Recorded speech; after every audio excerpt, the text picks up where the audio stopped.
Alors bonjour, cher peuple congolais que j'adore tant. Notre intervention de ce matin va traiter exclusivement du hold-up électoral.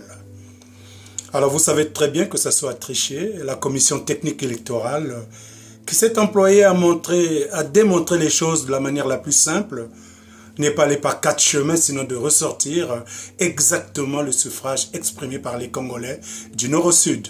Ce qui m'amène immédiatement dans le paradigme nord-sud instrumentalisé par Sassou Nguesso, qui dans le temps a démontré aux populations du nord que si seulement lui il partait du pouvoir, alors ce peuple du nord serait exposé à la vindicte des peuples du sud. Ce qui est complètement faux. Vous avez bien remarqué.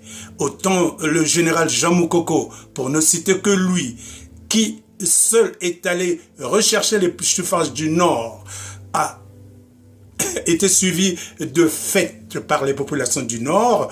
Il ne s'est pas arrêté là. Il s'est dirigé du côté du Sud. Dans son entièreté, je pourrais dire. Il a reçu les suffrages majoritaires des peuples du Sud.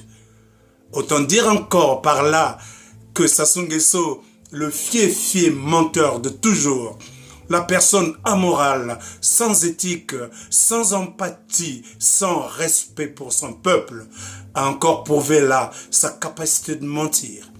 Alors, comme nous l'avons dit tantôt, nuitamment, son exécuteur ministre de l'Intérieur est arrivé nuitamment entre 2h30 et 3h du matin, proclamer des élections, et juste à leur proclamation, au lieu qu'on voit tout le peuple qui aurait voté à 67% se lever pour scander des cris de joie de la victoire de Sassou Nguesso. Au contraire, M. Sassou déploie les milices partout à l'intérieur du pays et à Brazzaville pour aller réprimer toute voix dissonante. Cela prouve simplement que le hold-up est validé par le camp des vainqueurs et simplement constaté par le camp de ceux-là qui persécutent. Je m'explique. Ceux qui ont triché ont validé le hold-up. Cela veut dire qu'ils reconnaissent qu'ils ont volé, mais ils ont proclamé quand même leur victoire.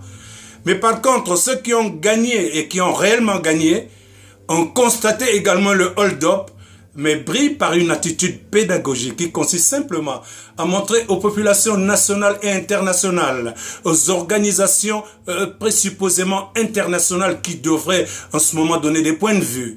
On pourrait comprendre qu'ils attendent la validation des élections au niveau de la Cour constitutionnelle. Mais de quelle Cour constitutionnelle va-t-on nous parler là? Ou va-t-on nous claironner encore le même Bouka qui a proclamé les élections provisoires?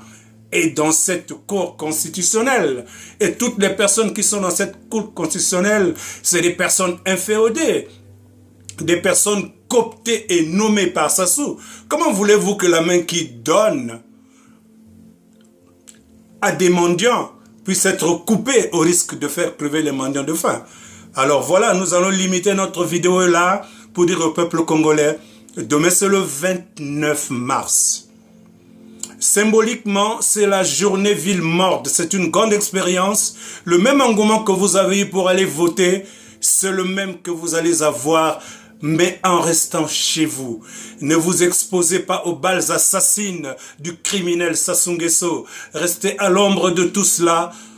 Ne prenez même pas la peine d'ouvrir vos fenêtres. Vous pouvez à la rigueur utiliser les Judas pour voir le silence dans les quartiers lesquels eux, ils se réclament de la victoire, très minimale d'ailleurs, très étroite. On verra quelques personnes s'agiter pour dire qu'il y a eu quand même de l'activité. Mais dans les quartiers majoritaires, leur vide, leur échec sera encore une fois constaté. Alors prenez courage, allez jusqu'au bout. Il n'y a pas de raison que vous acceptiez de rester des esclaves dans votre propre pays. Il est prospère, il a enrichi un certain nombre de personnes minables, comme Kiki, nommé le pétrolier, le Rwandais général de la police, comment on l'appelle déjà, Ndenge, et autres Obara et je ne sais pas trop qui encore.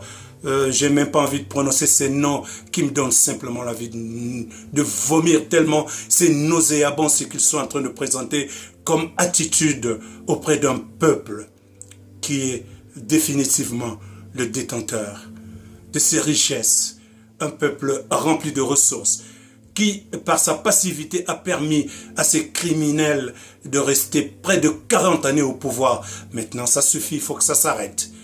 Nous n'allons pas nous laisser voler cette victoire. C'est la victoire du peuple, d'abord, et ensuite la victoire de toute l'opposition républicaine qui s'est battue de manière respectable à représenter les Congolais. Et les Congolais sont venus leur témoigner leur droit de suffrage, leur droit de propriété dépositaire du pouvoir légal.